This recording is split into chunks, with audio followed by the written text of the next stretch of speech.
Ladies and gentlemen, boys and girls, it's time for Below Grade Level. Let's talk about our crushes and have some fun.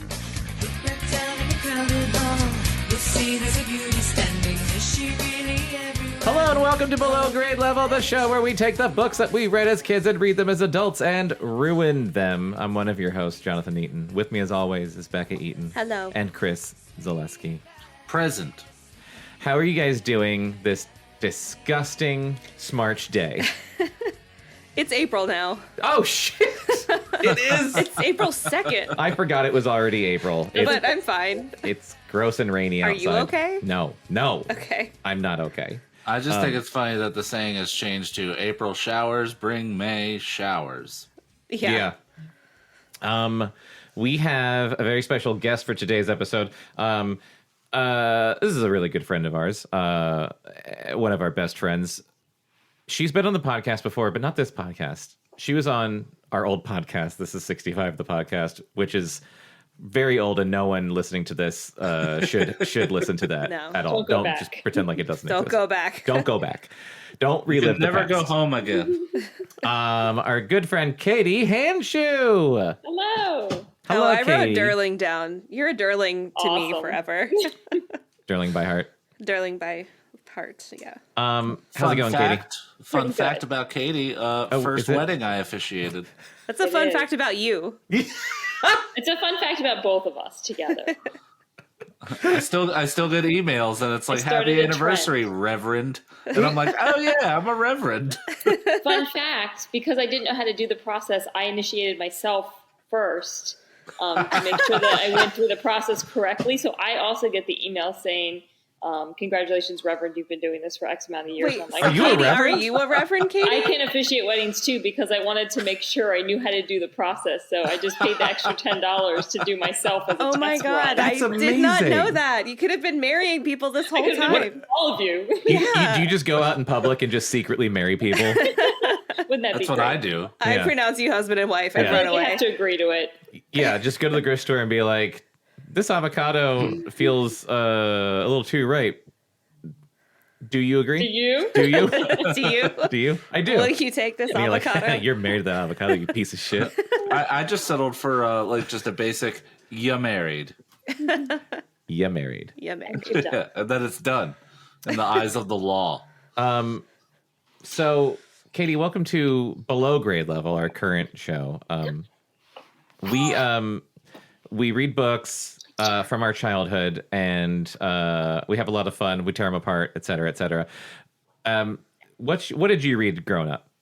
I read classics like Little Women and Huckleberry Finn and Treasure Island, and then I read a lot of Nancy Drew because I liked mysteries that were corny.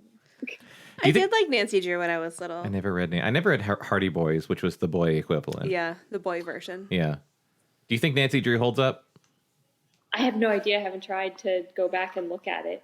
I want to say maybe. I wonder if those- kids. Yeah, I don't know. I wonder if a Nancy Drew would be good to read on this show. We'll have We've to never get one It and check it out because Probably I don't remember. would have less. doing it. Definitely. Nancy walks in on her parents. a lot less doing it. A lot less A doing it. lot less of that. A lot less inappropriate content for Yeah. children. Especially compared to Sweet Valley Yeah. because the shit gets. What is the It is age, the sordid. targeted age group for Sweet Valley? So what we're gonna read tonight People in their is, 30s reliving their childhood. Besides I was going us. to say 39. So Sweet Valley has a lot of different sets of books for different age groups. And so what we're going to read tonight is Sweet Valley High. Mm-hmm. And so that basically was for high school kids. I think. I don't know. I think- wasn't in no. high Do school they then. have I was Sweet probably in Valley middle school. College and Sweet Yes. Valley They- Elementary? They do. So they had Sweet Valley Twins, which was basically like the elementary school and middle school version of Sweet Valley. And then it was Sweet Valley High. And then there's Sweet Valley University. SVU. Oh my god. SVU. And then there's even more offshoots of that, which get into like thrillers. They're Well, like called thriller episodes or something like that. And as I learned today, doing a little research for this episode, there's a bunch of offshoots of Sweet Valley High too. There's like the Chiller series, which I think what we're going to read is actually just a straight up regular old Sweet Valley. Sweet Valley Chiller sounds like a new seltzer. so stupid. Sweet Valley Chiller. It's like a White Claw, like equivalent. Toss me one of those Sweet Valley Chillers. But I feel Trying like to lose I weight. read Sweet Valley High in middle school, probably. Yeah. Well, so that's Did you feel like it was inappropriate when you were reading it back then? You said there was date No. rape in one of these books. I think, I think anything inappropriate probably sailed right over my innocent little head, and I had no idea. I just remember it was about twins, and I was a twin, so I was like, of course I have to read this. I think the interesting thing about everyone currently on this show and a lot of people that we've had on this show is that we all probably read above our reading level when we were kids. I don't think any of us were reading the shit that we were supposed to be reading at the age group. Yeah. So like, because I read Goosebumps when I was a little kid, but then I was reading like Fear Street and Christopher Pike books when I was still supposed to be reading Goosebumps. Like Yeah. I was probably like 12 or 11 when I was reading those books. And like, yeah, they're definitely written. And I think Sweet Valley is written for like teenagers. Yeah. But I wasn't reading any of that when I was a teenager. Yeah. I definitely wasn't still reading Sweet Valley books in high school. Yeah. And I don't remember reading like youth books when I was a teenager. I think by the time I was in high school, I was reading more complicated things. Yeah. You're reading like Ayn Rand or... No, but like I read Les Mis and I read Shakespeare for fun and like that kind of dumb stuff. Yeah. Shakespeare for fun? I know. 'Cause I It's thought a it was book called special. Shakespeare for Fun, actually. It's not Shakespeare. I just Shakespeare for remember dummies. constantly getting asked by my classmates, like, what class are you reading that book for? And I'm like, And you would say, no, shh. no class, like, just I'm just reading it to read it. And they're like, for fun? God. Children can be so cruel. Well, we are starting a brand new book today. And because Katie is our guest for a brand new book, she got to pick the book. So I'm going Yes, to... remind me of the title because I didn't write it down. I'm going to share my screen, if I can remember how to do that, because we're using a new thingy. Bear with me. I'll get there soon. Also, Chris listener, bear in mind that Katie has a new puppy, and she might get interrupted by the puppy. But he's cute enough that We're going to tolerate it. you'll understand. Oh, I am loving this cover already. I know, right? Oh, shit. What'd I do? I just think bad. Hang on. Oh, and so I think the picture from this cover is a picture from the TV show because this was Yeah. also a TV show. I was wondering what the fuck this is about. Yeah. I'm pretty sure this is from, I think those were the actresses from the TV show. We're supposed to believe those 33-year-olds are in high school.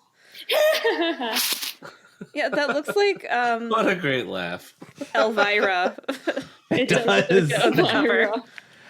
Oh, yeah. And okay, so we are reading Sweet Valley High, Fight Fire with Fire. Fight fire with fire. And I was wondering why I had that song stuck in my head. Fight Fire. Burning down the house. Oh.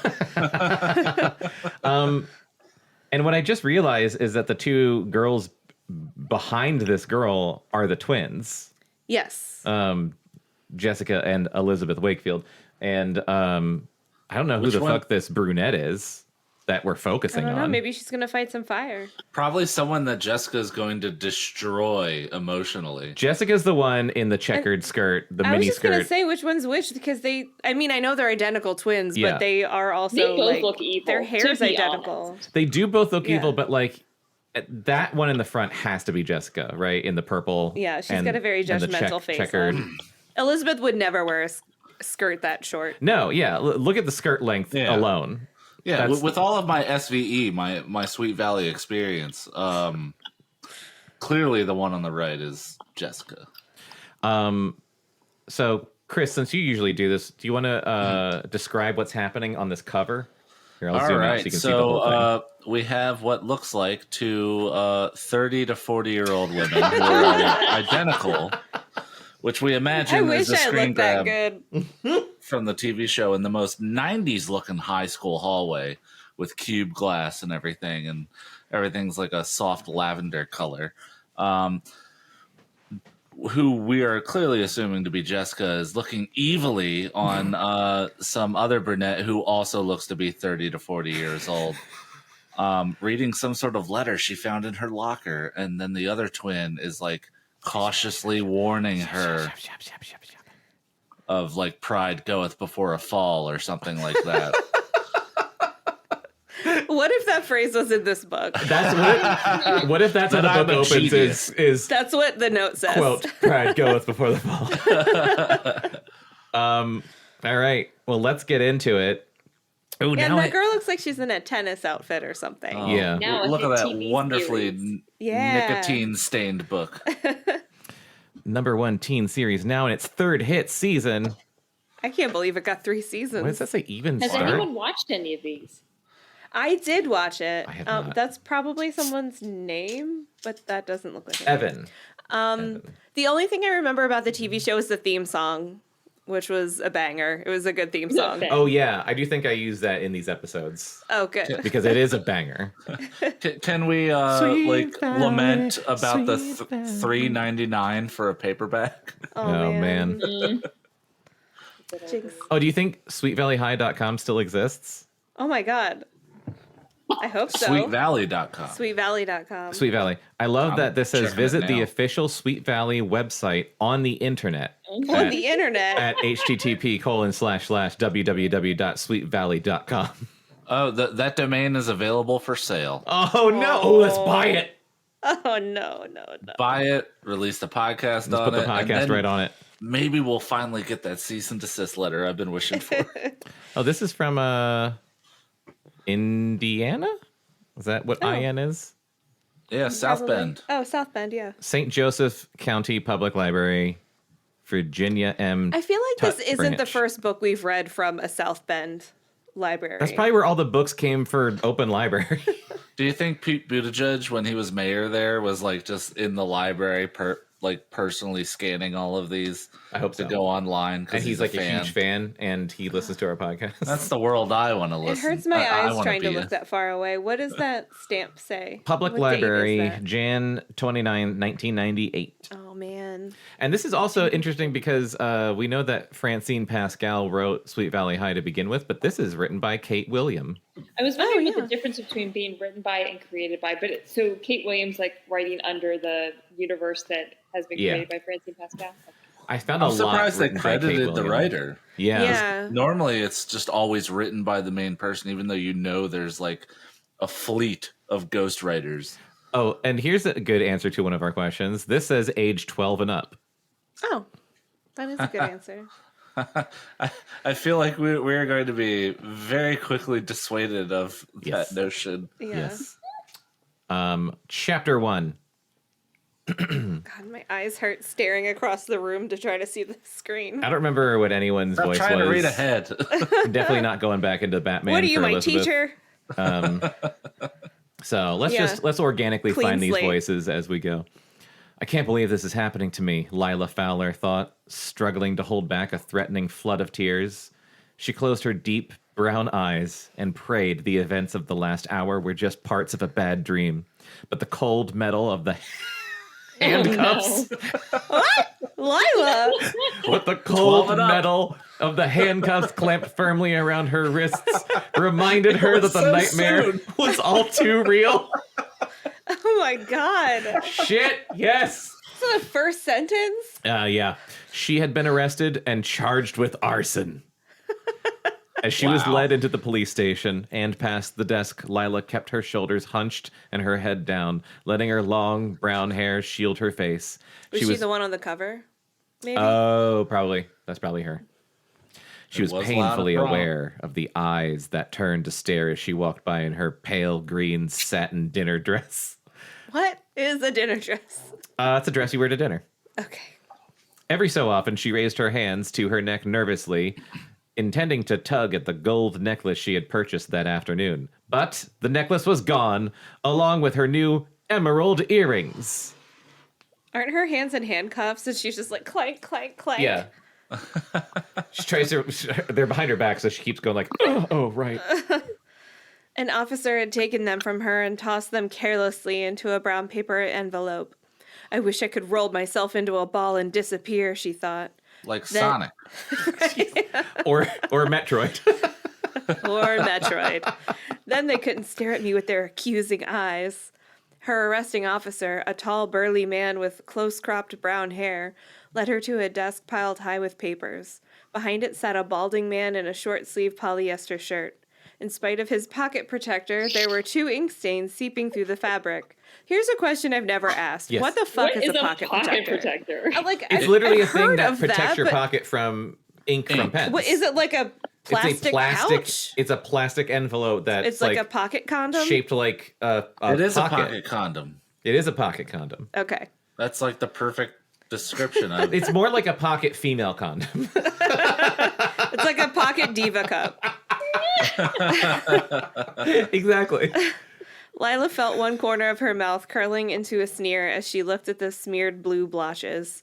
As soon as she realized what she was doing, she wiped the grimace from her face. She is really fucking judging him while she's sitting there in handcuffs. Yep. These officers thought she was a criminal. Who knew what they might do to her if she showed her contempt? Uh-oh. Gingerly, Lila perched on the edge of a maroon vinyl-covered chair. The man barely looked at her as he started demanding information. In a monotonous voice, Lila told him her name, date of birth, eye color, hair color, weight, and social security number, while he scribbled furiously on a form. Then he asked her a question that turned her stomach. Have you ever been arrested before? Lila felt as if she'd been punched in the gut. Why, though? Is the answer yes? Her mouth dropped open. What? She gasped. The man stared at her and pushed his glasses up on the bridge of his nose. His beady, rat-like eyes were watery and rimmed in red. When he spoke, he pronounced each word with exaggerated clarity, as if he were talking to someone who wasn't too bright.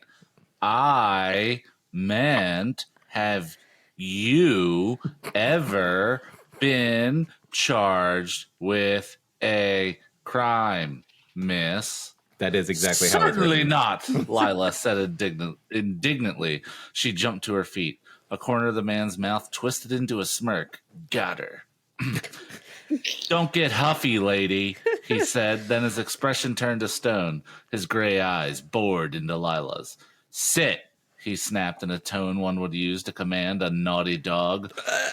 Lila felt color flame into her face as she did as she was told. I hope this doesn't awaken something in her. She said, yes, Daddy. The man clasped his hands together on the desk. This is a routine question, and I would appreciate it if you would simply answer it. Lila drew in a shaky breath. The answer is no, she said quietly. The man made a quick note on his form. Yeah. We're through here, he said. He nodded to an officer who took Lila by the shoulder and pulled her out of her seat. What next? She whimpered internally. Her latest captor had huge sweat stains on his uniform underneath his arms. Lila swallowed hard, choking back the urge to be sick. Without a word, the officer grabbed her hands and pressed her fingers one by one against an ink pad and then onto a fingerprint card. Lila nearly squealed in pain each time he mashed another delicate fingertip against the white cardboard. I guess this is what they call police brutality, she thought. Oh, Jesus Christ, Nope. Lila. Lila, it's not. So dramatic. Rodney Then came King has the already picture. happened. Hold these numbers in front of you, face forward, turn right, turn left. Lila Fowler was accustomed to giving orders, not taking them. From the moment she could talk, servants had scurried to fulfill her demands, and now she was the one being told what to do. I'm And she against wasn't her even being already. treated in a civilized manner. She was being treated like a common criminal. When Lila had officially been booked, a female officer with frizzy red hair, oh, me! It was me! Headed her towards the holding cell. Let's go, the officer said wearily. Let's go, Katie said.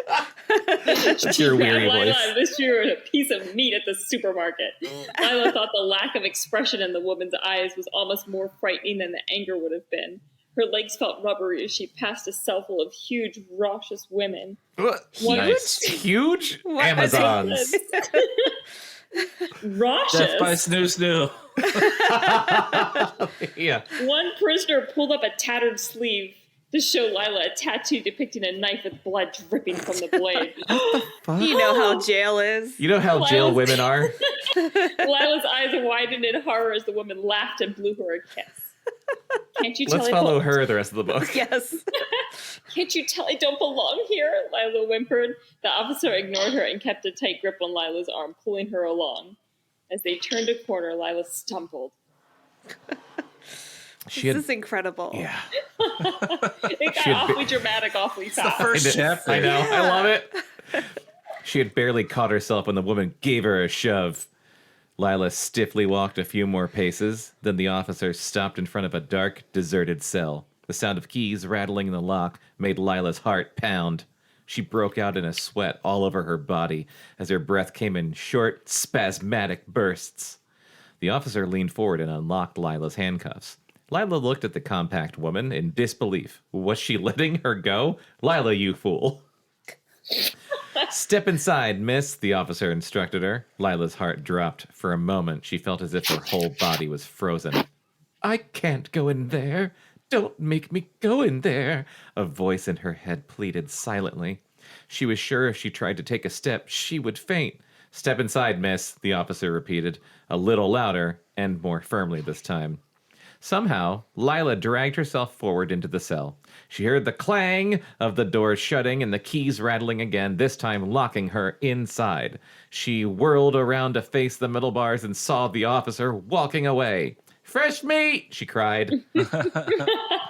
Wait, Lila cried urgently. She rushed to the black bars and grabbed them with both hands like you do in a movie. She yanked at them desperately, as if she could somehow pull them apart. The officer turned. What is it? Lila lifted her hands to the sides of her face. You can't leave me here. I'm not a criminal, she wailed. The officer gazed back at her blankly. I can't help you, miss. I'm just doing my job, she droned. Then she paused for a moment, her face softening slightly. The best thing you can do is calm down and wait for the person you phoned to come and post bail. That's my advice. If you haven't done anything wrong, everything will be okay. Then the officer was gone. As Lila looked after her, a choking sob rose in her throat. She threw herself onto a rickety bunk and cradled her head in her hands. The tears she had held back flowed freely now until her face was bathed in them. She thought she would never be able to stop crying again. The idea that she had been arrested and charged with firebombing the Palomar House restaurant had thrown her into a state of disbelief and confusion. Fire bombing. Is it like a Molotov cocktail? The Palomar House restaurant. Makes the title very literal. Yes, I think that might be what they were going for. She curled up like a baby, bringing her knees to her chin. How did those blasting caps and traces of fuel oil get into my car? I have questions. What's a blasting cap? What? What is fuel oil? Is it different from fuel or Kerosene oil? Yeah. She asked herself wildly. It's bomb juice. She had told the police she had never seen the junk before, but they'd acted as if they hadn't even heard her. Why wouldn't they believe me? I'm so privileged. She turned the question over and over, or over again and again in her mind. How could anyone think that she, Lila Fowler, would even know how to build a bomb? That's a fair point. That is a good... I don't think she's got that in her. I was just going to say, already I'm going to call it, and that Jessica framed Lila.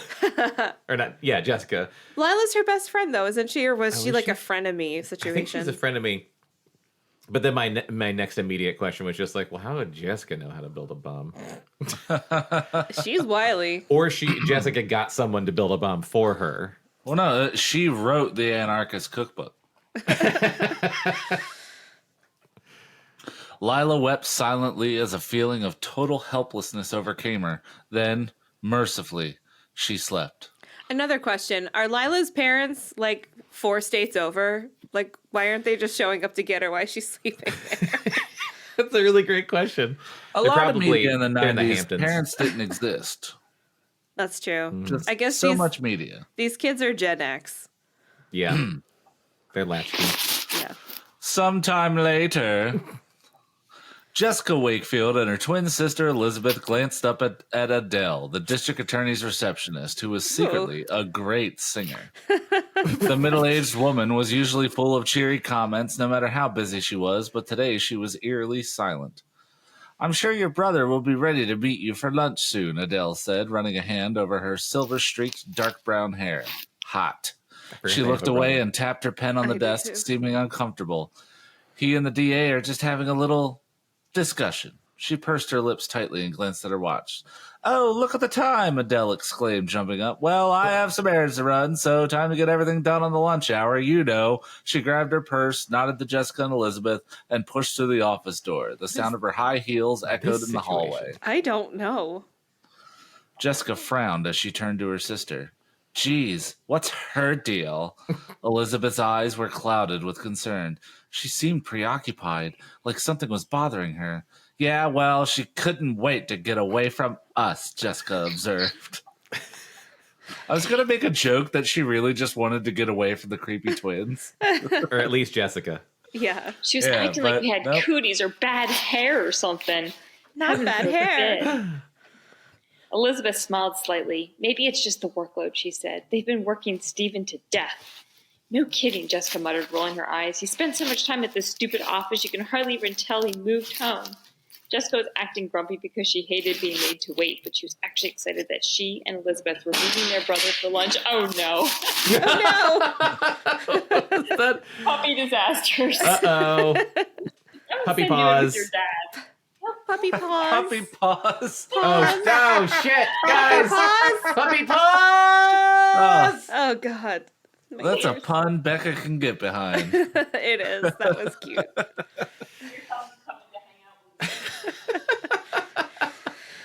All right, listeners, so what do you think of the book so far?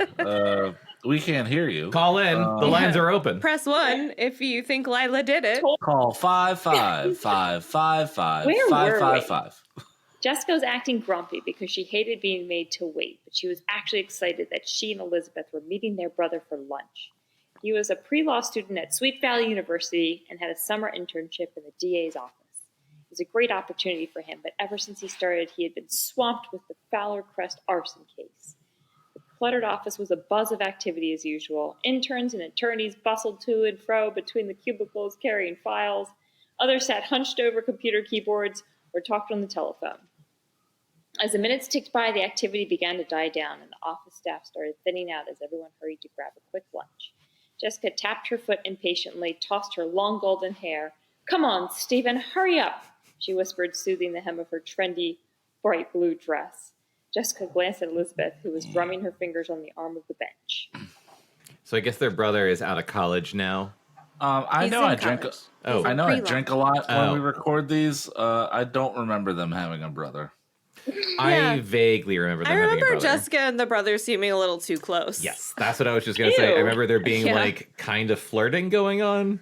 And going like something that felt a little Christopher Pikey going on. Like, is it like a 90s sitcom thing where one episode they have a younger brother, but then the next episode the younger brother doesn't exist and they have now have an older brother?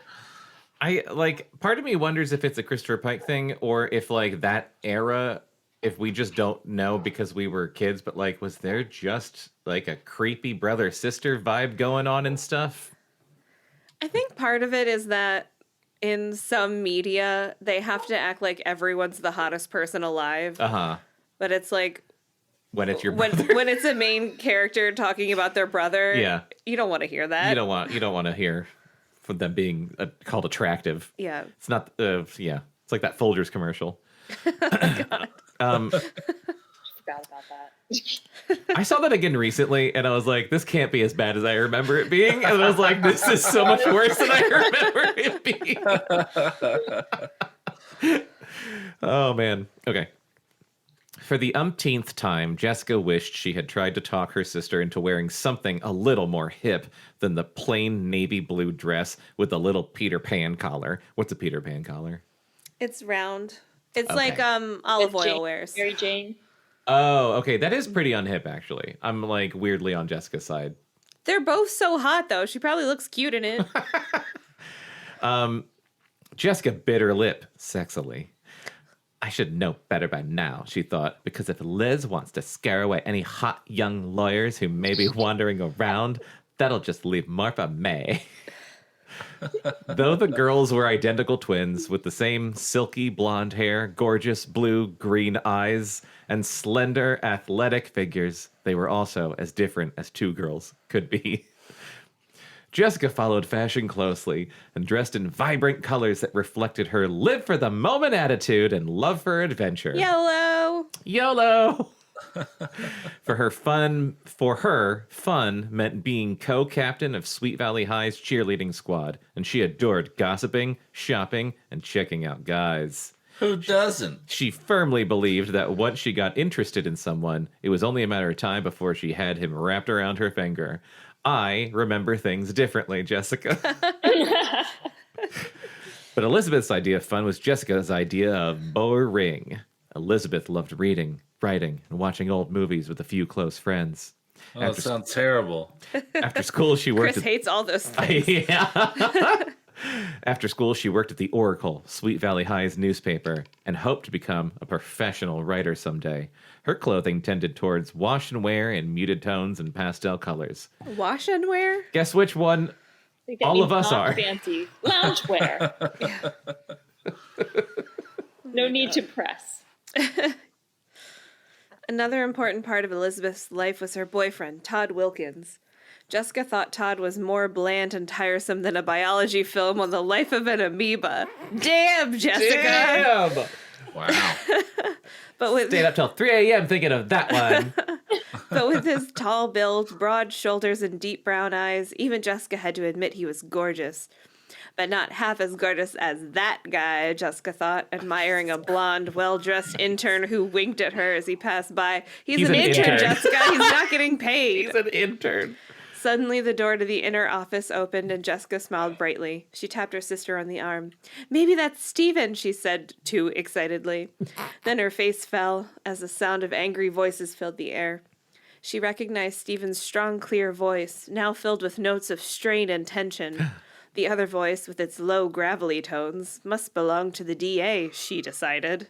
Why can't every character have these, real descriptors of their voice? Yeah, and it's wasted on Yeah, me having seriously. to read his lines now. Yeah. "Listen, Steven, I've told you again and again not to get personally involved with Lila Fowler. You were supposed to be investigating her, not starting a romance." Ooh, This is awesome. Yes. the last straw. Jessica heard the sound of papers being tossed on the desk. Shuffle, shuffle, shuffle. Then the DA continued, "If you post bail for her, you're finished here. Again, where are her parents? No clue. You'll get no recommendation from me." They've been burned alive. "Oh no, in No. the restaurant. Oh, no. In fact, if it were up to me, you'd be barred from studying to be a lawyer. As far as I'm concerned, you just don't have what it takes." Damn. Yeah, it's probably not good if you're a lawyer posting bail for your client. Or, I don't know. I don't know. I don't know the law. Ooh, we should get Kyle on while we read this book. Yeah. We're dealing with law stuff. Jessica felt her jaw drop. She looked at Elizabeth and saw her sister's eyes widen with surprise. I had no idea it had gone this far, Jessica whispered. "I didn't know they had actually arrested her," she said arousedly. She crept closer to the DA's office and waved her hand, motioning for Elizabeth to follow, because if one of us is going down, both of us are going down. Through the glass panel on the partially open door, Jessica saw the DA, Joe Harvey Dent. Garrison, shaking his finger in her brother's face. The small, tough-looking man was clearly exasperated. He ran a hand over his short, dark, curly hair. In a Napoleon complex. "I'm telling you, Wakefield," he said. "I'm just about at the end of my rope." Then Steven spoke, his tone respectful, but his voice quaking with determination. "I'm sorry you feel that way, sir," Steven began. "The internship means a lot to me, but I believe that being a good lawyer means standing up for your convictions, and I believe that Lila Fowler is innocent." Steven's words rocked through Jessica.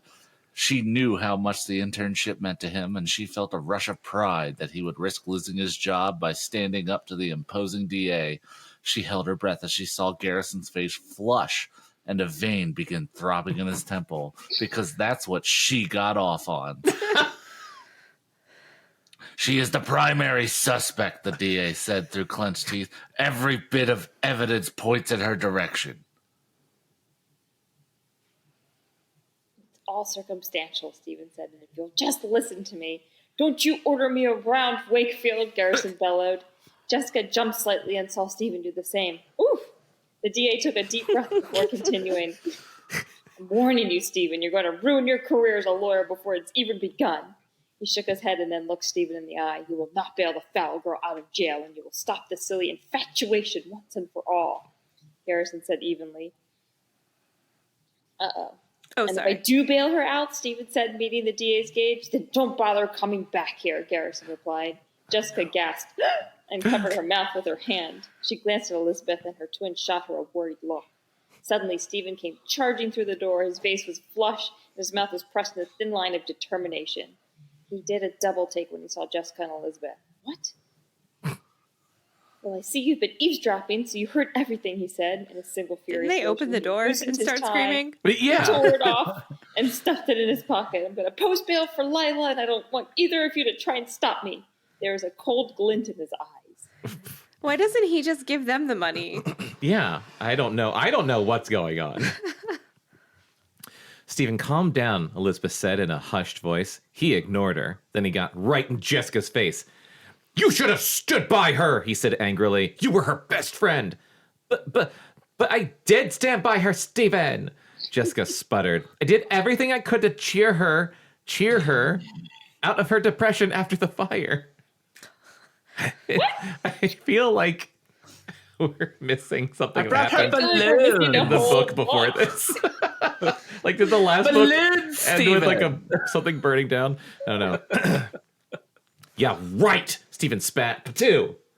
You're not even talking to her. How is that going to cheer her up? You're clipping. Yeah. I'm just so mad like Stephen. Jessica pulled back as if she had been slapped. Stephen hardly ever spoke sharply. She saw that Elizabeth's face had gone pale. Jessica took a deep breath, drew herself up straighter, and put both hands on her hips. Listen, Stephen! I just couldn't stand by and let her steal my brother. You two are all wrong for each other, but you just can't see that. It's like she has some kind of spell on you. Suddenly, she noticed the DA was watching them from the doorway, and she clapped her hand over her mouth again. Jessica's heart sank as she realized she had just confirmed all of the DA's suspicions. Jessica, you stupid bitch. Jessica's the cheerleader one? Yeah. Okay. She's the evil one. She's the evil one. She's I'm sorry, Stephen, Jessica stammered. Stephen looked at the DA and then back at Jessica. An expression of disgust. An expression of disgust twisted his features. It doesn't matter what either of you think, Stephen said. I am not going to desert Lila just when she needs me most. I'm not you, Jessica. She's gonna need some ointment for that burn. Damn. Jessica gasped and stared at Stephen in disbelief. Why was he being so mean to her? She opened her mouth to reply, but No her one's brother... ever had it as bad as Jessica. Her brother simply pushed past her and stormed out of the office, leaving his sisters in stunned silence. Doesn't he know she was thrown in a pool once? That was the worst thing that ever happened to her. Sometime I later, forgot that happened. Devon Whitelaw Cool. lay on his back, his hands clasped behind his head, looking out the window at the flickering neon sign. The Done Inn Motel, he read in a whisper and gave a short, humorless chuckle. What? Done with two N's. Oh. And in with two N's. Done in. That was like done in. The pun certainly fits, he thought. He's the arsonist. Oh, 100%. This place is definitely done in. Oh my god. What's his stupid fucking name so I can write it down? Devon Whitelaw. Well, that's it now. He's got a lighter that he's like flicking like a coin in his knuckles. Yeah. He pushed a lock of dark brown hair off his sweaty forehead and looked around at the cheap motel room, taking in the limp frayed curtains, stained carpet, and dingy peeling paint. This room looks almost as lousy as I feel, he told himself ruefully. He returned to staring at the crack in the ceiling over the bed, something he had been doing for quite some time. The room had no air conditioning and was so hot that his jeans and t-shirts stuck to his body. Gross.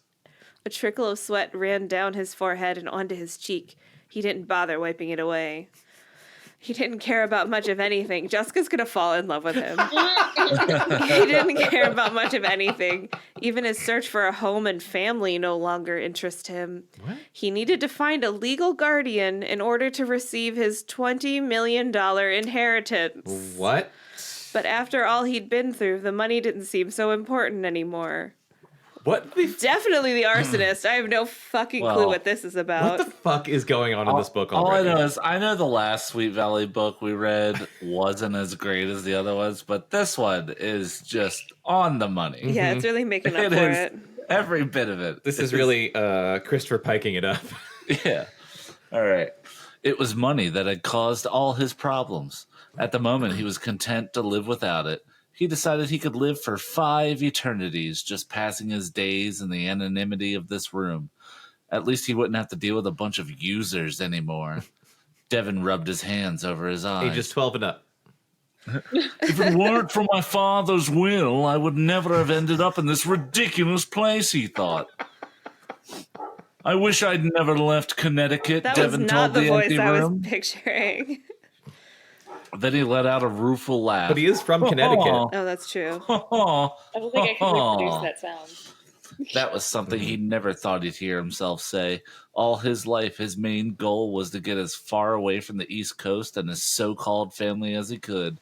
And this dingy motel room in Death Valley certainly seemed a world away from the snobby Connecticut society he had There you lived go. in for so many years. Devon sighed and thought back over the events of the last few weeks. Although it seemed as if an eternity had passed, it wasn't so long ago that he had stood in the foyer of his Connecticut mansion and heard the news that his parents had been killed in a car accident. Their deaths had been instantaneous. From that moment, the phone had rung off the hook. Cards and letters full of sympathy and emotion had poured in. But while the rest of the world had seemed to be mourning in his loss, Devon had only felt numb. His father, James Allen Whitelaw, had been a wealthy financial. His mother, a professional socialite. Is that a Neither one- job? It is in this book. It's not a job. Neither one of them had ever shown him much affection. Basically, they had ignored their sole child, paying only the amount of attention required to control him. Devon supposed that he was sorry they had died, but he couldn't say he missed them. You can't miss what you haven't had. My attempt at I love doing it. his voice. This is like a Devon dark thought spin on bitterly. Gilmore Girls, and I love it.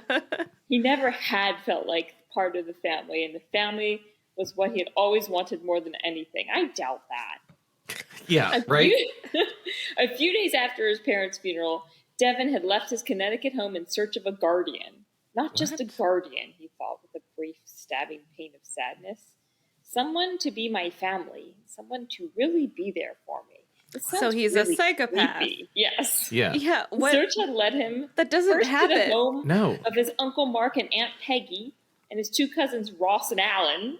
Another Alan. They lived in a modest split-level house in Ohio. It was a far cry from the lifestyle to which That Devon won't had become do. accustomed, and it wasn't good enough. But as the Split family- level. It might as well be a shack. But it was the family's very normalcy that had given Devon comfort. Aunt Peggy and Uncle Mark seemed to be happy with the simple home they had created for themselves. Devon got a bad taste in his mouth as he remembered how he'd been taken in by his relatives. What is happening? I don't understand It's his a new persona. character. Yeah. Taken in and totally duped. They had pretended to care for him and welcomed him with open arms, but all along what they really welcomed was his money. One night, Devon had overheard his aunt and uncle talking and giggling about their plans for Devon's inheritance. Plans that didn't include Devon at all. At that moment, Devon's heart had Fuck our hardened, nephew. and he knew what he had to do. He told Mark and Peggy that his parents had left him bankrupt, with nothing but the clothes on his back. Knowing they had already accrued a huge debt, Devon left them in the lurch without a penny to repay their many loans. Okay. Devon knew it was vindictive, but like, Loans they took out for him For or loans him? they did on their own? Yeah. Because that's really not his fault. yeah. Devon knew it was vindictive, but he was also sure that his relatives have gotten what they deserved. Yeah, they did. Yeah. Next, his search had led him to Las Vegas. He'd heard countless stories about his Uncle Pete, who was renowned as the black sheep of the White Claw family. Devon figured that if Of the Connecticut White Claws? Devon figured that if normalcy had failed him in Ohio, maybe the complete opposite would serve him well. Insanity in Las Vegas. What a joke, Devon muttered, heaving himself off the bed and onto his feet. He paced the room He paced the dingy room angrily. I was so desperate for a family that I would have talked myself into anything, Devon thought. He kicked at a dust ball with the toe of his boot. I didn't think dust balls were big enough to really kick it. Yeah, his foot went through it. They can be. In his mind, he had turned his uncle's rough edges into a harsh honesty he found appealing. What? And his uncle had said that he didn't care if Devon had money or not because he didn't need any. He had the slots, baby! He was in Vegas doing uncle stuff. Doing uncle. I'm just an uncle in Vegas. That's what half the people here are, just uncles. Devon's lip curled. That was the truth, he thought, though Devon hadn't found out exactly why Pete was so wealthy until later. Why would that make his lip curl? I don't know. He's just being dramatic Years and of Elvis. sneering. You get to practice, but Can't undo that. you need Sneering habit. you need a silver spoon to help curl your lip up. That's how you really nail the no sound. Is having a silver spoon in your mouth. In your mouth all the time. Yeah. Next door, someone turned a radio on full blast. It was a country western station. You left me with nothing but a broken heart, wailed the singer. You know, country music. Yeah. Devon banged on the wall with his fist. Turn that thing down, he yelled. The guy in the next room banged on the wall too, then cursed. Shit. Which word? But he lowered the volume. I always hate that in books when they What? say someone Someone swears, cursed. but Yeah. they don't tell you what they say. How could I have been so desperate as to think I could spend my life in that tawdry, sleazy town? Devon wondered as he crossed the room and stared through the crusty window. Jesus Window. Christ. Crusty. Oh, countless people had jerked off onto this window. I was actually willing to plan a life spent in hotel rooms and casinos with a crook. Devon had finally found out his uncle was using him to deliver stolen merchandise to Pete's partner. He was a mule. She was a woman named Linda who helped Pete sell what he stole. Diamond jewelry, gold lighters, designer watches, whatever he could get his hands on. I want to read that book. Right? Diamond jewelry, gold lighters, designer watches. I love it. You know people like to spend a lot of money on lighters.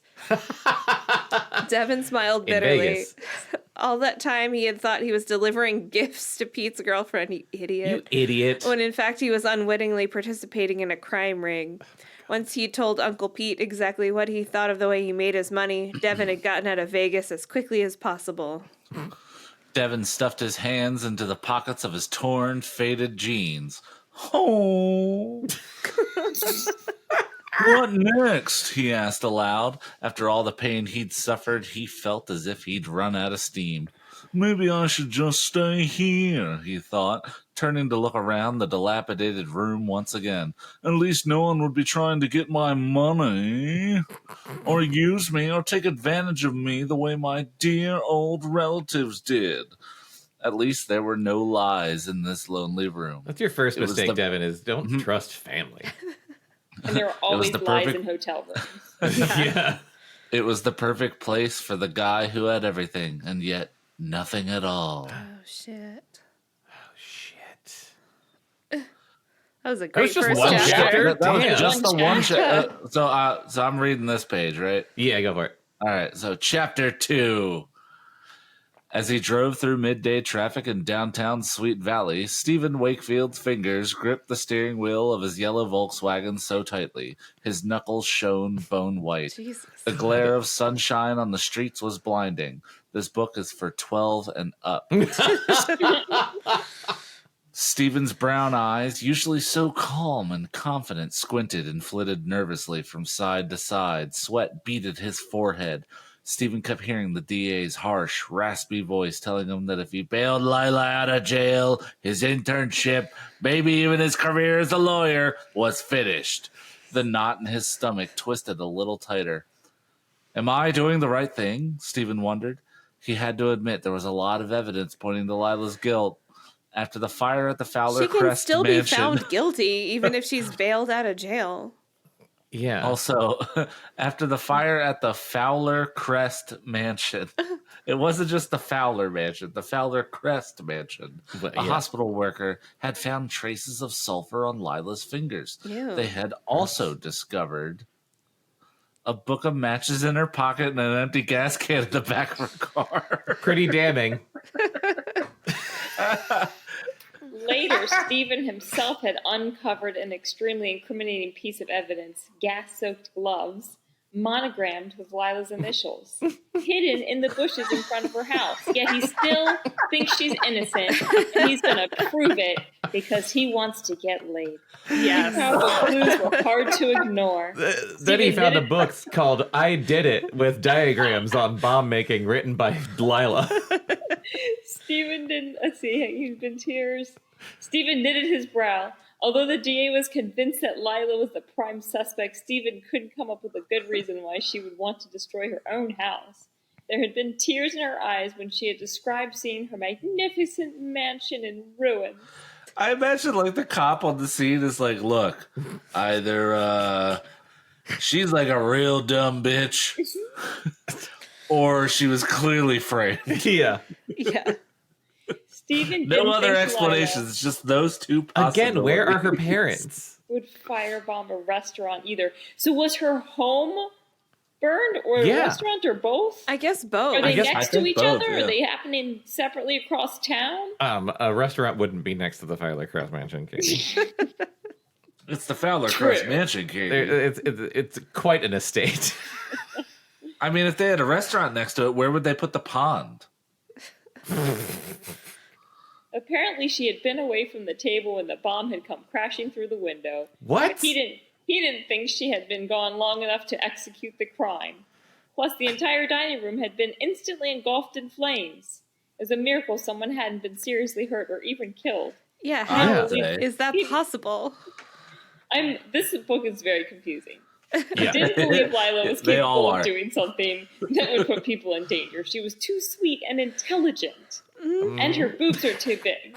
Plus, even if she was guilty, she would never be stupid enough to leave bomb paraphernalia in her car at the scene of the crime. Stephen stepped down on the accelerator and shot through a space between a brown Toyota and a blue Lincoln into the next lane. It's really important to know what color those cars are. It's gonna come up later. I've got to get to It's the not station enough brown fast. cars anymore. 'Cause they're Almost no gross. brown cars. It's because it's not the 70s anymore, guys. Earth tones are in. He couldn't bear to think of Lila in a jail cell. He felt hollow inside, just imagining how frightened and confused she must be over the arrest. You are whipped, you idiot. Smitten. He's smitten.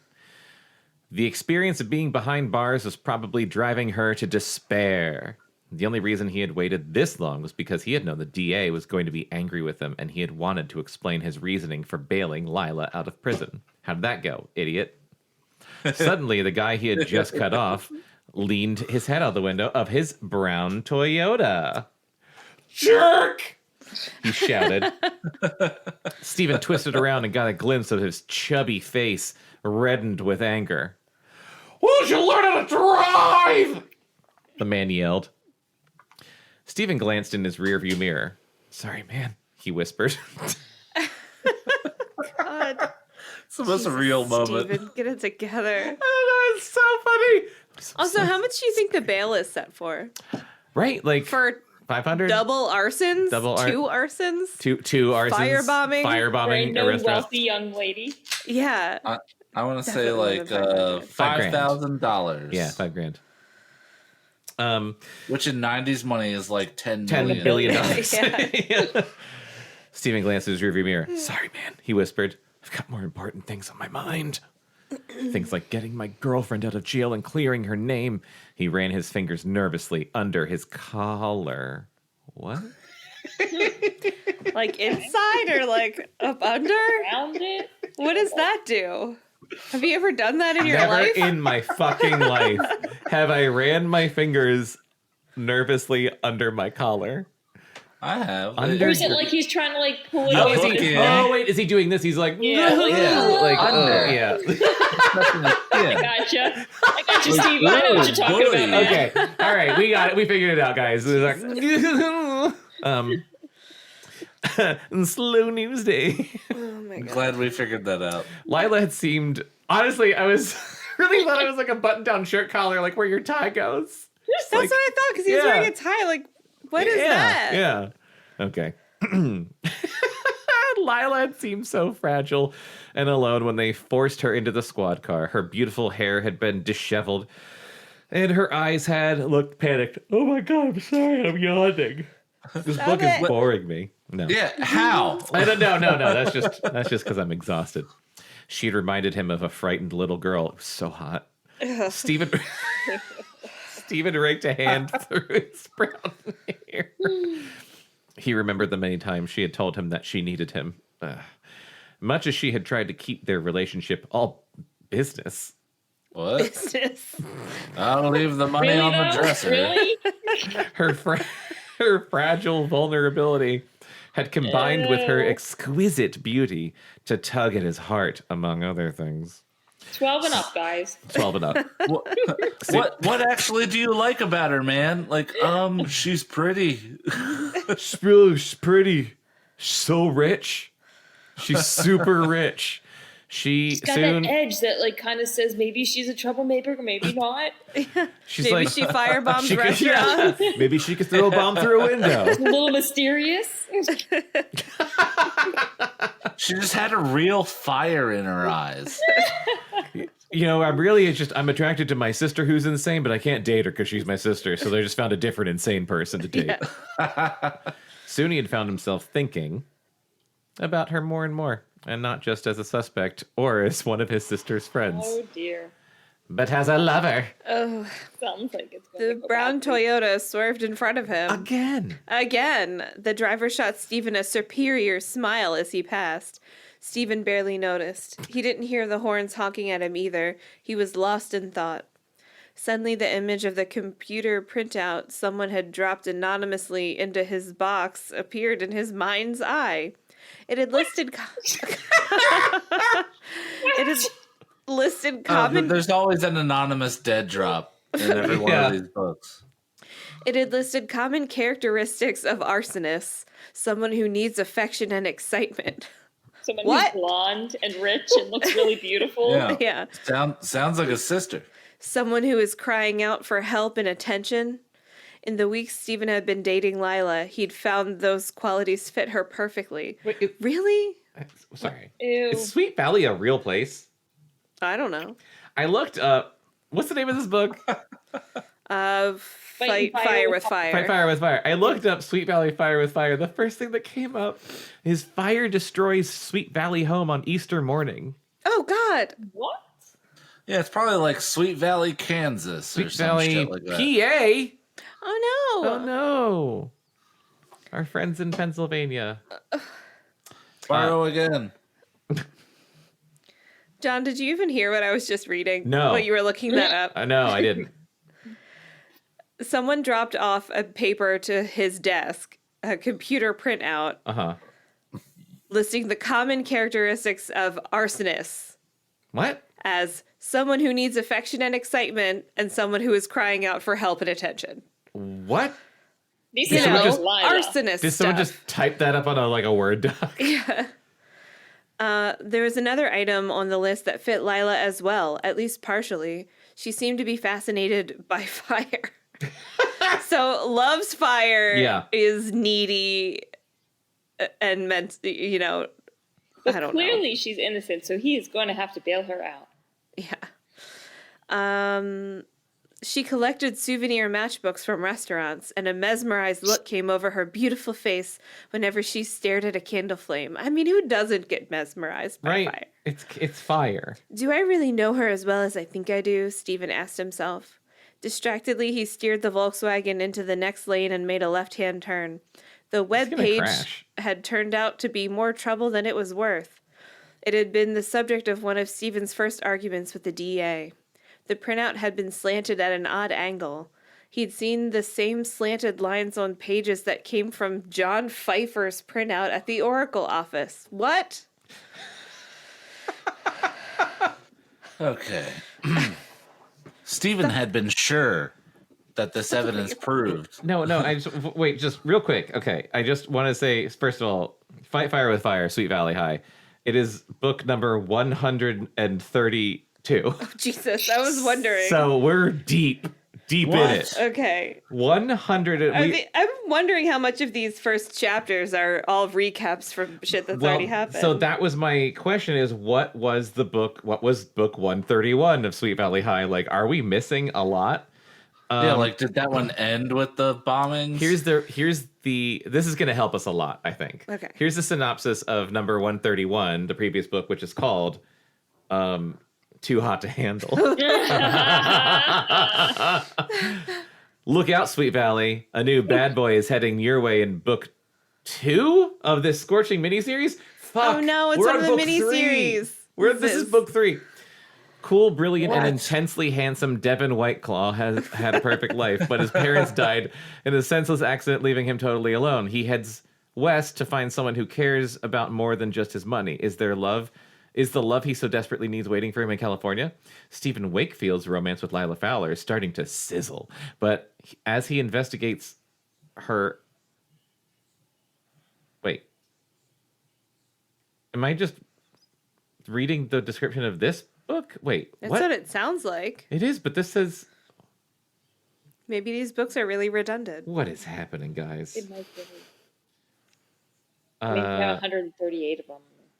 Right. There's going to be some redundancy, I think. Oh no, I think this is... Yeah, this is still... No, that was correct. That's not the book we're currently reading.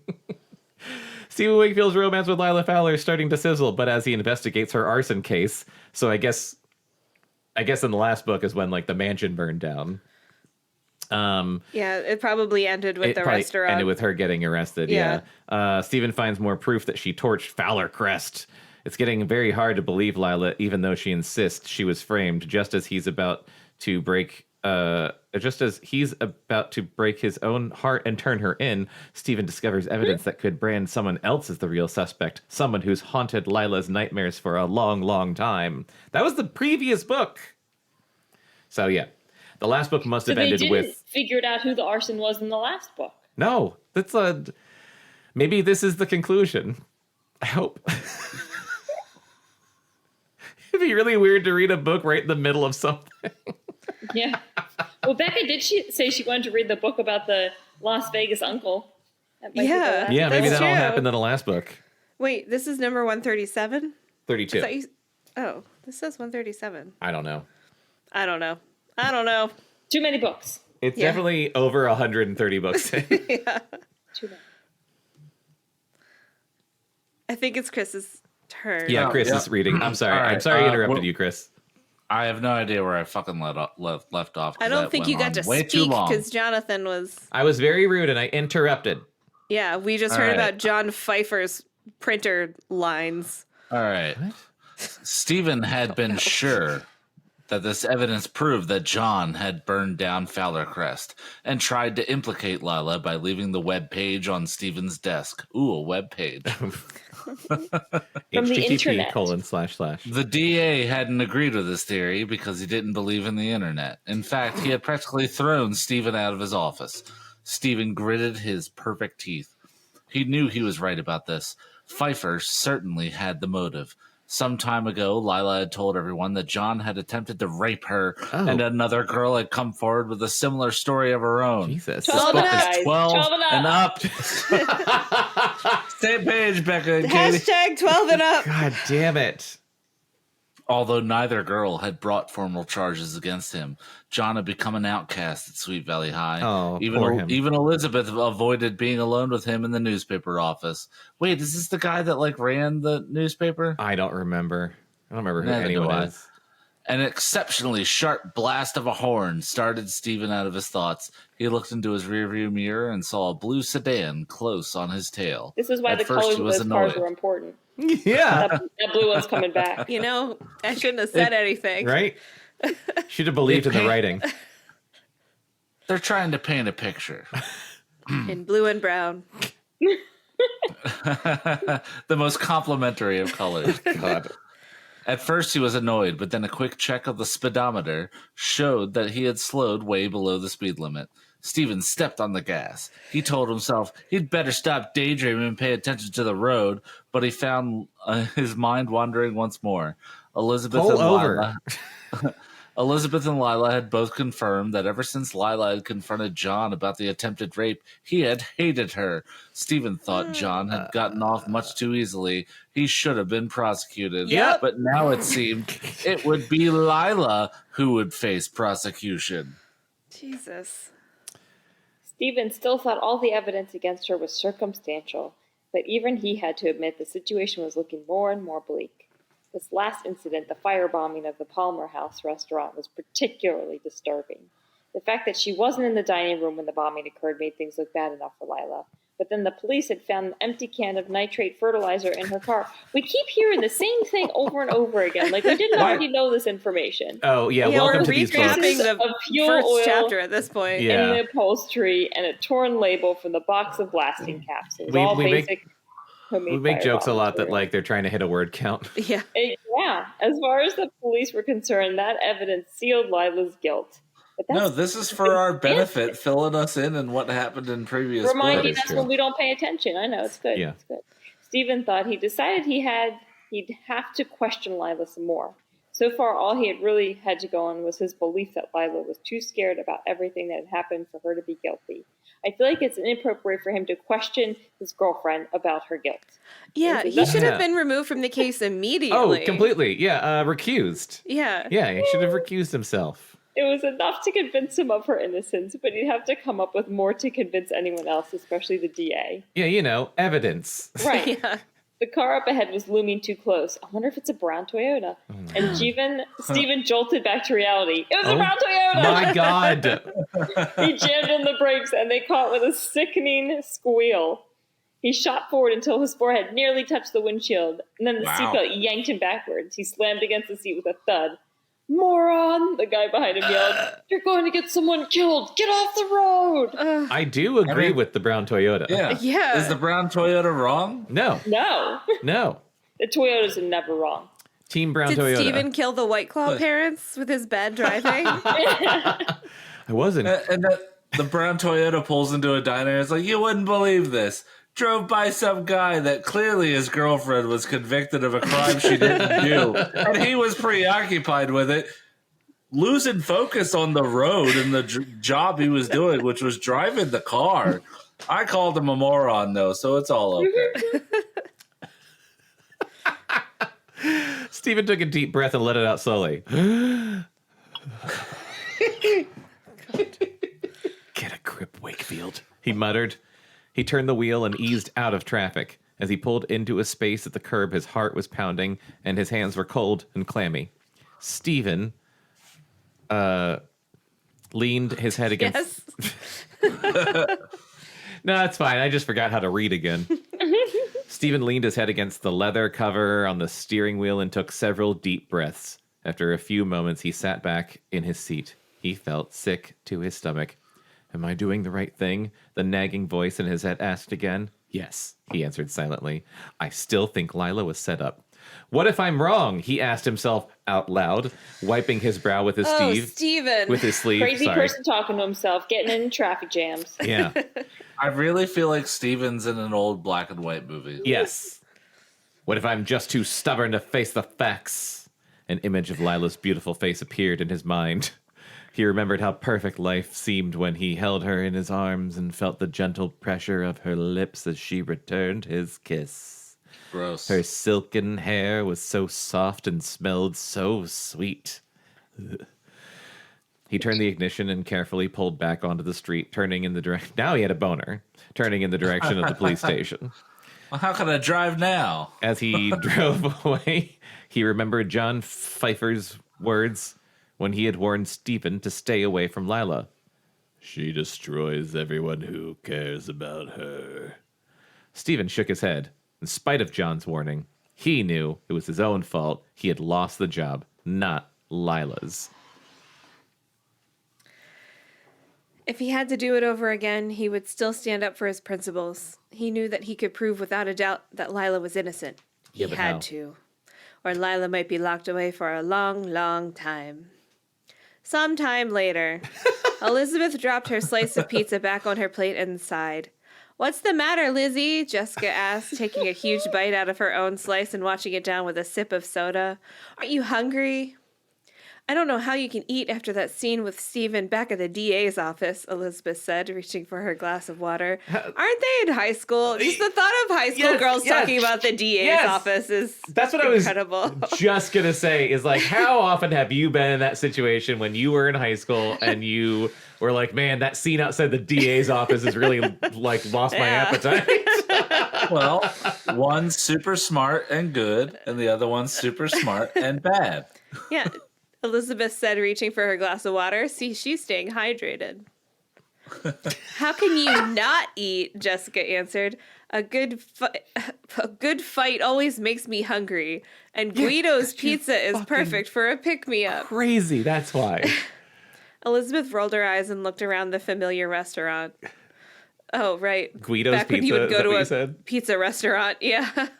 Awesome. The atmosphere was upbeat and social as different groups of SVH students crammed into booths and greeted friends. It was the Peach Pit What's that? What's the Peach Pit? from Saved by the Bell. Oh, I didn't know that place had a name. Did that place have a name? Well, clearly you guys aren't Saved by the Bell fans. I used to watch it. I was when I was 10. Well, I don't know math. billion but I years remember ago. that. But even though Jessica and the rest of the world seemed to be perfectly happy, Elizabeth couldn't force herself to crack a smile. She had this overwhelming feeling that Stephen was headed for a major disaster. Jessica popped a last bit of pizza crust into her mouth. "Come on, Liz," she said after she swallowed. You have to break out of this funk. Let's go I do just something think- bad. I just think Stephen's taking a terrible risk by bailing Lila out of jail. Elizabeth crossed her arms over her chest and sat back in her chair. "I know it sounds terrible, but I still think it's possible that Lila is guilty." She held up her hand like a stop sign when she saw her sister open her mouth to protest. "Wait a minute and hear me out, you crazy bitch. I know Lila's your best friend." "Was my best friend," Jessica grumbled. "Was," Elizabeth amended, "until the two of you fought about her seeing Stephen. And the idea that someone we've practically known forever could be an arsonist is pretty far-fetched, but people can surprise you. Oh my God, Jessica, I just realized you did it." That's not an actual line in the book. That was something I ad-libbed. Because any smart person would realize their evil twin and just set fire to a bunch of shit to keep their brother from dating them. I hope to Look, God Liz. it was Jessica. I hope to God Jessica's that fucking crazy that she would firebomb a restaurant. At this point, I don't see any other explanation. There is no other explanation. With the information we have in hand right now. Devon Whitelaw's a red herring. Yeah, like he hasn't even shown up yet. "Look, Liz," Jessica said, leaning forward, "I might think Lila's insane for dating someone as completely wrong for her as Stephen. What? But I don't think she's psycho enough to burn her own house down. I mean, come on. Do you really think she'd put her designer wardrobe at risk, let alone all her fabulous jewelry and her private screening room? my God. And think about it," Elizabeth interrupted. "Every time some criminal is caught, there are always a bunch of people who come out and say they never would have thought that person was capable of the crime." Jessica's face twisted into an exaggerated grimace of disbelief. "Liz, you're being ridiculous." The book's broken. Stand by. I'll fix the book. It's just that one page. Just doesn't want us to read that one page. Okay, what page are we on? Page 28. This is interesting to listen to. It's really interesting to listen to. Page 28, and there we go. It's fixed. She cried.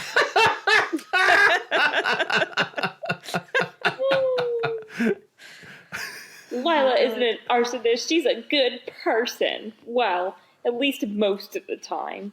She crumpled up her napkin and threw it down on the table, her lips curved down into a frown. Lila isn't guilty of anything more than stealing our brother. Elizabeth used a straw to Again, poke at a piece yeah. of ice. That's motive. Again, from who, guys? From who? Gross. She should have known Jessica would blindly defend Lila. She didn't want to believe her sister's lifelong friend could commit such a heinous act either, but there was a ton of evidence against her, and Elizabeth had never been one to ignore the facts. Whether she's guilty or not, Elizabeth said after a moment, I don't like the fact that Steven's gotten mixed up in all this. I know, said Jessica, grabbing another slice of pizza from the pie in the middle of the table. I don't think I've ever seen him so mad. I keep thinking that if one of our schemes to break them up had worked, he would at least be acting rational. What? How many schemes have there been? More than one. 130. How many books? 131. And now even jail That's can't a great keep Lila and Steven apart, Elizabeth muttered. He's gone down there to bail her out and ruin his career in the process, I might add. Jessica tossed her hair. Well, even though I'm sure these two shouldn't be together, I'm proud of Steven for standing up for what he believes in. He thought he had to help Lila, and he refused to back down. That's true, Elizabeth agreed with a small smile. It was kind of cool the way he stood up to that jerk Garrison. She let out a long sigh. But when I think of Steven and Lila wrapped in each other's arms the way they were that day in the kitchen, her voice trailed off. I just got stuck! Jessica finished for her. Then she shrugged. You know, I don't usually give up easily, really. But it seems like we've done everything we could. I've tried talking to Lila about Steven and making him sound as repulsive as possible, but she just doesn't want to hear it. Steven won't listen to reason either. Elizabeth picked up a piece of pepperoni. What? Picked a piece of pepperoni. She picked a piece of Picked pepperoni. out a piece of pepperoni. But maybe we haven't tried hard enough. I wish she could see how perfect he and Billy were for each other. Who's Billy? Billie Eilish, of course. Elizabeth had adored Steven's ex-girlfriend, Billy Winkler. Oh my god. Billy Winkler? Billy Winkler. With her beautiful chestnut hair and glowing smile, anyone could see I'm how just in seeing love... Henry Winkler in a wig. Anyone But could his see... hair is already long. Yeah. Anyone could see how in love Billy was with Steven. They both had the same simple tastes, too. Rude. God.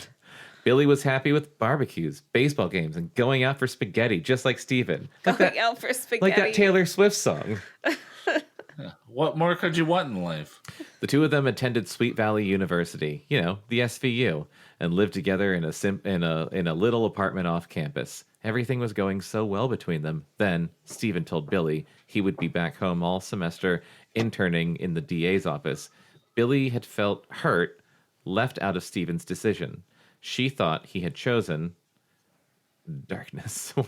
I mean, if they go to Sweet Valley High and then they were going to Sweet Valley University. How far away could it be? Right, Yeah. yeah. The same valley. Same valley. Yeah. Same Sweet Valley.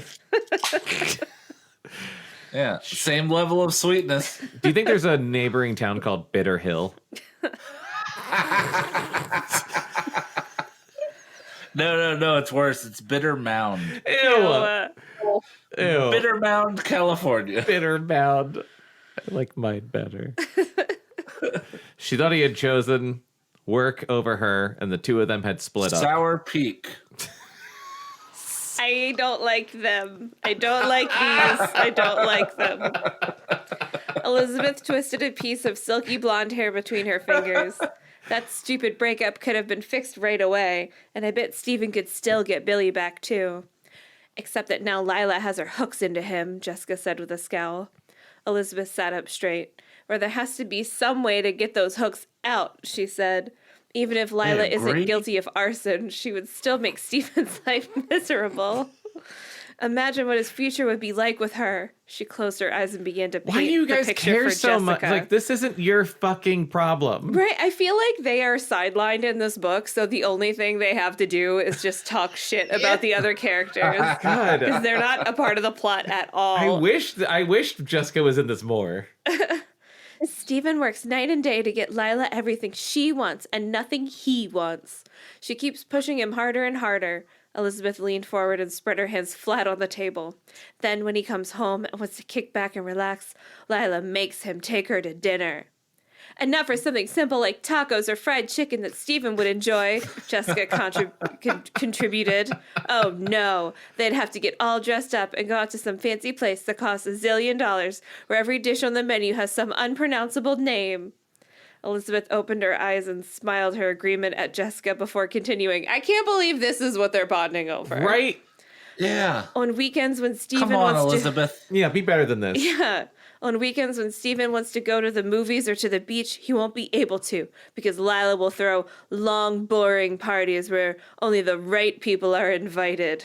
I do remember our friend and resident SVU expert, Christine, telling us at one point, because we were, we're like, Team Elizabeth, like, fuck Jessica. And I do remember Christine saying, like, well, it does kind of go back and forth a lot. Like, Yeah. Apparently. We need to get Christine back for this book. We need to get her as a guest on this book, for sure. Yeah. She'll nag Steven to stand around in a dinner jacket, kissing up to people who can improve his career. Meanwhile, Jessica added, Lila will be getting her hair done, getting her nails done, hiring servants, talking to interior decorators, going shopping, and spending lots of money. Plus, she won't even let Steven buy a dog because she won't allow a little mutt to shed on her fancy furniture. Oh no, Elizabeth said with a grin. Only hairless cats for Miss Fowler Wakefield. Oh my God. Well, not anymore. House burned down. Jessica groaned, holding her stomach as if she were about to be sick. So here's the deal, Elizabeth said, resting her elbows on the table. We have to come up with something over the top. So far, we've More been over the top than arson. An arson? Yeah. Nuclear bomb. The next sentence is great. So far, we've been practical and subtle, and it hasn't worked. I still think Jessica So subtle. was the arsonist. Right, Jessica agreed with a sharp nod. It's time to take some serious action, like murder. A slow smile started to spread across Jessica's face. Wait a minute. Elizabeth felt the tingle of curiosity and anticipation. She could almost see the wheels turning in Jessica's head. Count on her conniving twin to come through with a devious plan.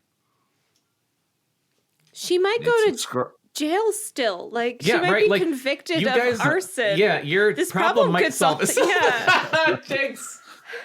Suddenly, Jessica's face brightened as if a light bulb had switched on inside her head.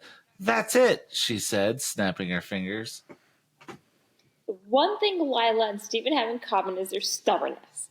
They won't listen to when we tell them they're totally incompatible, so we have to try something else. She tapped her fingers on the table. Like what? Elizabeth asked. We just have to find a way to make them see it for themselves. Her eyes danced as she gazed across the table at Elizabeth. I think I know just how to do it. Lila perched on...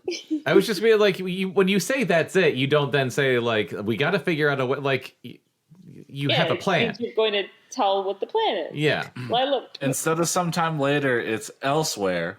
That is true. Now we're somewhere else and a different person is talking. Lila perched on the edge of the thin mattress and twisted her fingers nervously. Hurry up, Steven, she urged silently. She looked up at the bars in the tiny window above her and felt a wave of panic threatening. With each passing moment, she became a little bit more restless and a lot more scared. She had woken earlier to find herself still locked in a cramped cell. Lila longed for the splendor of the Hadn't opened? That's so weird. Her family's 20-room Spanish-style home boasted a genuine crystal chandelier in the foyer and an Olympic-sized swimming pool in the back. Priceless paintings by world-renowned artists hung in every room. But that was before the fire, Lila remembered. Oh, she misses the lighting? She misses the Olympic-sized swimming pool and the chandeliers. Yes. Lila felt a lump rise in her throat as she leaned forward and rested her elbows on her knees. She knew that she had been under suspicion of arson ever since that awful night, the night much of her beautiful home had burned to the ground. Whoever set fire to her house had also bombed the Palomar house last night. She was certain of it, and she knew that both fires had been set to make her look like the guilty party. They were acts of cruelty, twisted vengeance. For the millionth time, Lila wondered who could hate her enough to take away her home and almost take away her life. Her boyfriend's sister? At least my parents weren't there, Lila sighed. Where are they? I know. I cannot wait to find out. If they Martinique. If they had been in their room, they would never have gotten out alive. My parents, she thought bitterly. George and Grace Fowler were separated when Lila was very young, but they had recently been reunited. When she was a little girl, Lila had always wished for a family, but now that her wish had come true, her parents were never around. They had been on several so-called second honeymoons since they Ooh. remarried, so they might be in Martinique. Yes. A few weeks ago, her parents had been flown via private jet to a remote island in the South Pacific. They weren't even reachable by phone. If they Jesus. really cared, they would have made sure there was a way for me to get in touch with them, Lila thought bitterly. Lila stood, tiptoed towards the small window, and gazed out, wondering if she was ever going to get out of this tiny, suffocating space. Of Is it a course you window are. to You're outdoors? rich. Yeah, probably. There's a window in the jail cell looking outside. A lot of times there's like a She's little got the window special looking private outside. suite. Yes. Yeah. Do you think her parents who recently reconnected are like, what was the one thing wrong with our relationship? Having a kid. Oh, our child. Our daughter got in our way when we were trying to fuck all over the Yeah, place. it's so weird that, Yeah. that we separated 17 years ago. Yeah. Let's just exclude her and be happy. Yeah. Yeah. Stephen, she whispered, where are you? She had been on a date with Steven Wakefield when the police had arrested her. I feel like, how much of this book do you think is a full fucking recap? Because I feel like we're So still far, recapping. all of it. Oh my So God. far, we're recapping Yeah, we're shit only on that we've chapter already 2. read. Yeah. Yes. She'd been on a date with Steven Wakefield when the police had arrested her. As she was dragged That's toward new. the squad car, he had promised to help her. But that was last night, Lila thought. Maybe he isn't coming for me. Maybe he thinks I'm guilty. Quickly, she banished the thought from her mind. He couldn't possibly think that when she left the table to go to the ladies' room, she'd actually gone outside, constructed a bomb, and hurled it through the restaurant. Look, no one would It think does that. sound crazy when you say it I like mean, that. Lila, no one would think that. Clearly, you would have constructed the bomb way beforehand and then planted it outside Yes. and then excused yourself Of and gone course, outside you would have to hidden grab it in a bush or Yeah, you would have something. hidden it in like a trash These can or books like are an alley. better without context. They really are. I should not have I looked like that it. up. He was much too intelligent for that, and Lila knew he believed in her innocence. Stephen had been her knight in shining armor from the moment she had woken up in the hospital after the fire that had destroyed her home. She had felt so alone and frightened, but then she had found herself staring into a pair of kind, deep brown eyes. When she'd realized it was Steven Wakefield, she'd been disappointed at first. What? I guess I'm confused on the timeline. When did they start dating? Immediately after her house burned down? I don't know. I really She don't- don't. They make it sound like they've been together for ages. I Yeah. know, but yeah, it can't have been. It's been 3 She'd always weeks. thought of Stephen as her best friend Jessica's ordinary, boring brother with a silly sense of humor and bad wardrobe. Is everyone else just constantly thinking of Clueless? He's Paul Rudd. Oh my God. Everyone needs to realize how beautiful he is. He is Paul Rudd. Well, of course everyone wants to fuck him, including his sister. Yeah. But all that had changed. He had become her rock of strength and her hero all rolled into one. Ant-Man. Sometimes, Jesus Christ, sometimes the strength of her feelings for Stephen overwhelmed her. She thought their future was full of possibilities. In spite of everything Jessica said to the contrary, she was sure that she and Stephen were the perfect couple. My dear Stephen, Like a Steven. Civil War letter. Lila thought as a silent tear rolled down her cheek. As opposed to the All loud tears- ones. Yeah. Clang. like when you tear and it's like, You scared Alfie. sorry, Alfie. I was just loudly crying. She longed to feel his arms around her. He's the only one who believes me, she thought. He's the only one who can help me prove that the charge of arson is false. A loud clang sounded from the direction of the police station offices, and Lila spun around, her heart in her throat. She heard hurried footsteps and hushed voices. I don't know if I like that sentence or hate that sentence, because I love alliteration, but she heard hurried footsteps and hushed voices. It's a lot of H's. It's not great. Lila strained to hear whether Stephen's voice was among them. Then, like a vision, she saw Stephen's strong figure coming down the hall toward her cell. The same frizzy-haired female officer who had locked Lila in was with him. Katie.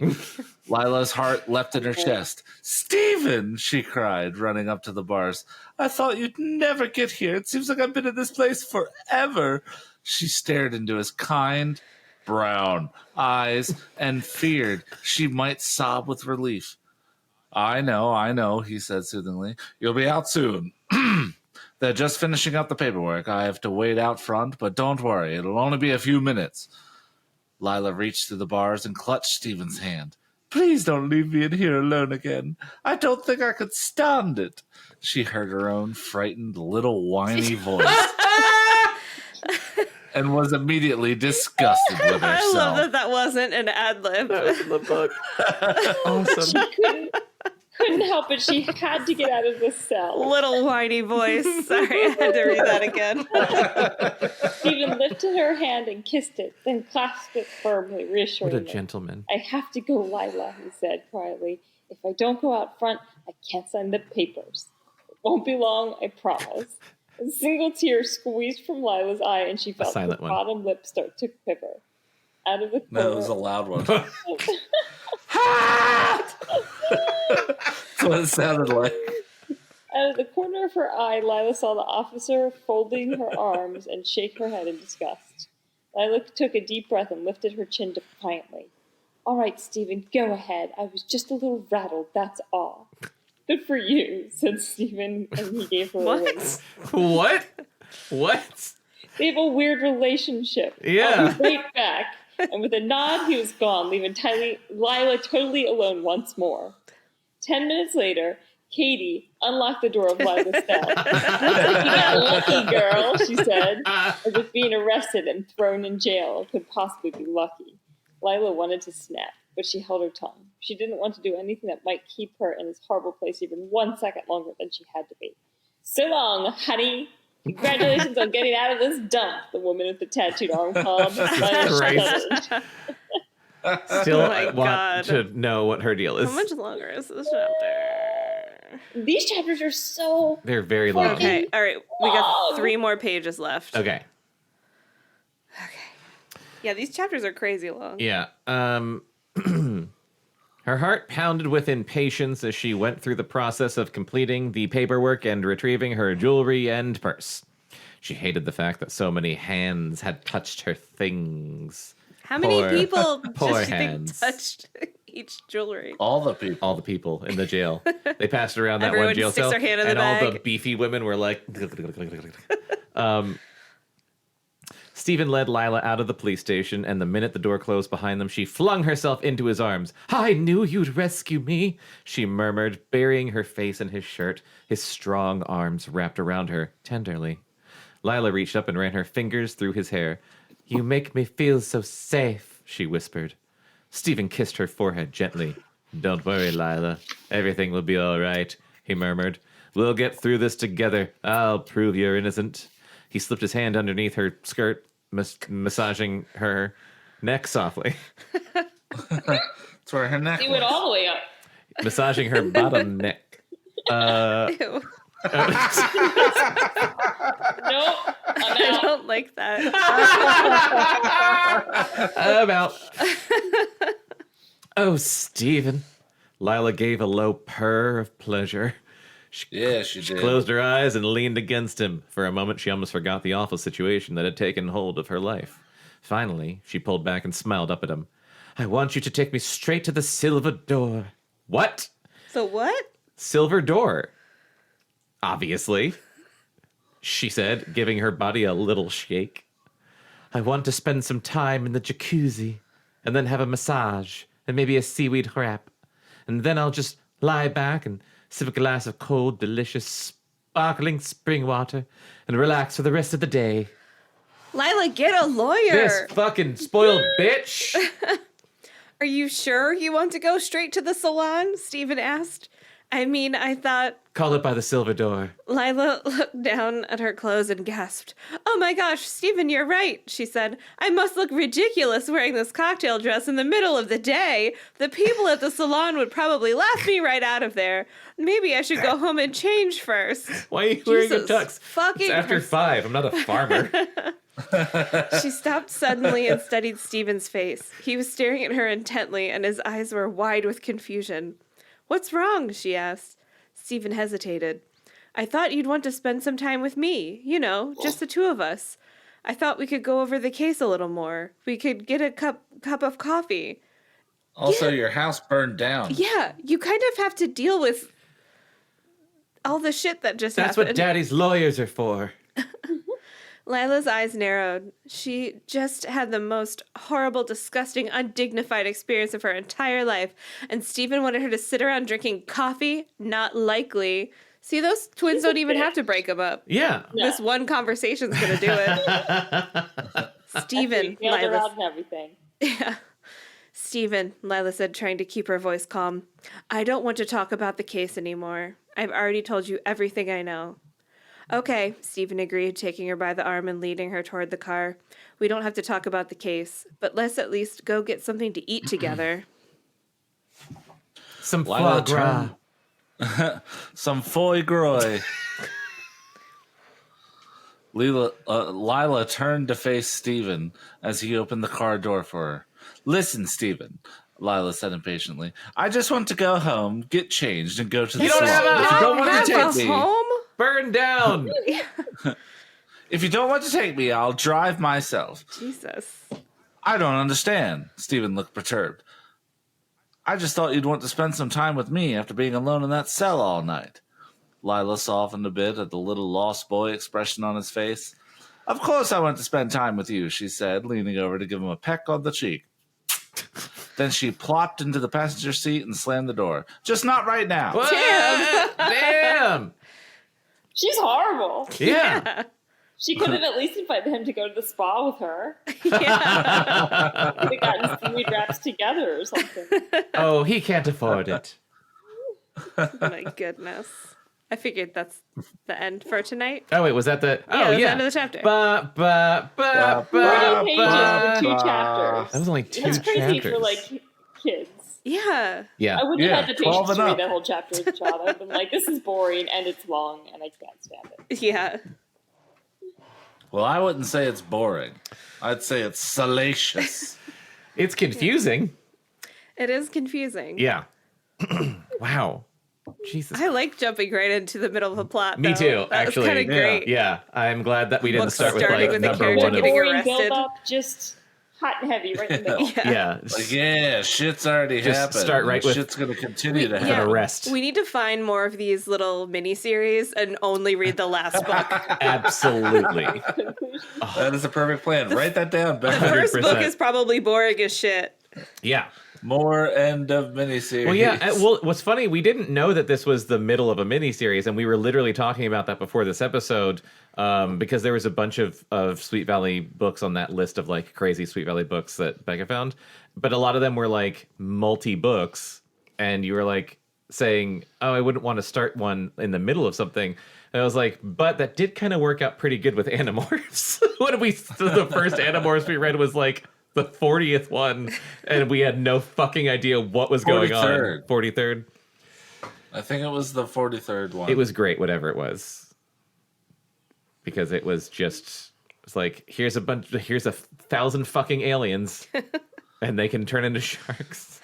For any new listeners at home, just search for any of our episodes that have Animorphs in the title, and you're in for a time. Honestly, like, there hasn't been like a bad book we've read, I think. I don't know. I mean, some of them have been kind of duller. Well, like that, there's bad books that we then ad-lib to make better. Yeah, that's true. And entertaining. But then there's like awful experiences that must be really good for the listener. Like every Animorphs. Every Animorphs. Yeah. I remember We're just aghast in horror. I remember when I was first putting this show out, and we were re-releasing a bunch of shit from our old podcast. So it was just like I was stitching together stuff, and I was kind of re-listening to some of it. I had remembered reading that Fear Street book, Party Games, and it was so long, and I remember like suffering through the end of it. But listening to it was hilarious because that's good. Listening to us lose our minds and like not have a great time was actually kind of a great time to listen to. It just wasn't great for us at the moment. I don't remember a Also, lot I about think- it. I just remember it was kind of boring, I thought. Were we still reading that when it was like a tag at the end of the old show? Yeah, it was. Yeah. Yeah. It took like probably 5 months for us to read that fucking Jesus book. Christ. Katie, Yes. what did you think of this? It was a little hard to follow, but Yeah. I didn't not like it. Good. That's all I wanted to hear. It's a fun time. Did you have a good time? Yes, I did. Okay, good. Good. All right, that's what's the important thing is. And she made a cameo in the book. That's true. You were in it. Yeah. I was. I put myself right in there. Yeah. Well, thank you so much for being our guest on the first episode of Fight Fire with Fire. Is that the name of it? Yes. I keep forgetting. Thank you for inviting me and letting me choose the story. Yeah. Well, we've been trying to also. Quite a doozy. Yeah. Our schedules haven't lined up for a long time, so I'm glad they finally did. Yeah. Is there anything you want to plug for anyone listening to this? I have nothing to plug. Yeah. I took off the internet. I thought that, but I didn't want to assume and be a dick and be No, I like, don't you have don't anything. have anything going on. No, I don't have anything to plug. She has a puppy, You have a puppy. and he's great. Plug I your have a puppy. puppy and he's keeping me busy. Yeah. He's in the other room now, but yes, Right. puppy plugs. We did see Puppy him plugs. earlier, and he's very cute. He's- Chris? I would like to plug the Sketchy Show, also under the Cactus Rodeo umbrella. It's a show where we improvise sketches, and then Jonathan edits them into a magical experience of hilarity. Thank you. You don't have to say that I edit them every time. You can just say they're sketches. Yeah, but like you deserve most of the credit for why it's good. All right, I'll take that. Because I feel like the raw audio would just be people going, "What?" That is how I feel most of the time listening to it. Bekah? No, I'm good. All right. Listen to more of this show. Yeah, listen to more of this show and watch Pop Socket Theater and read my comics. CactusRodeo.com. Follow us on Facebook. Follow this on Instagram. And find me on TikTok. I don't know. I'm very bad at marketing, but you can find us if you look for shit. Tune in. We're doing stuff. Tune in next time to find out what happens in this. Did Lila do the firebombing? Yeah. This is me. So far, I would. Will des- her and maybe, Steven like- work things out? I would describe this as meandering. The second chapter, yes. But I feel like this is always how it goes. The Yeah. first chapter is crazy. Yeah. And then the second chapter is like, man, the first chapter, right? Let's go over that again. True. It really is. First chapter is great. Hang on, I gotta take a leak. But you guys can just keep reading, right? Yeah, you just retype all that other stuff. Yeah. Yeah. Find out how it happens next time on Sweet Valley High. Fight fire with fire. We love you. Bye. Bye. Bye. Below Grade Level is a Cactus Radio production. You can contact us at podcast@cactusrodeo.com. Subscribe and follow on iTunes, Stitcher, and Spotify, and follow Cactus Rodeo on Facebook, Instagram, and Twitter for more entertainment and updates. Look the same at Sweet Valley, Sweet Valley. Sweet Valley, Sweet Valley, Sweet Valley. Sweet Valley.